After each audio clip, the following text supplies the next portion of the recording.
Nhớ rằng tờ nó của giờ nó thờ rằng xia tờ đã khá lần chuyến này đuổi ý rằng gì.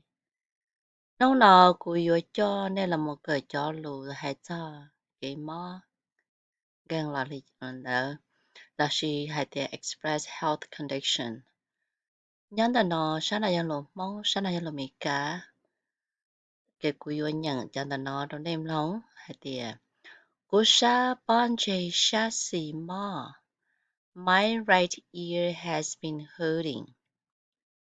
Cứ không mất tiền giờ của món chết ta nó.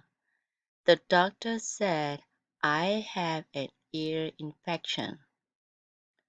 Cứ không mất mua chua tua ca mơ đầu của nó. The doctor prescribed me antibiotic for it.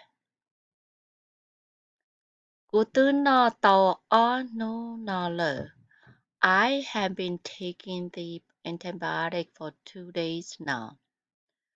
Jean-Lin tàu mình chỉ lờ. It feels like it's getting better. Kia no bùa gì xe họ dòng lì chà.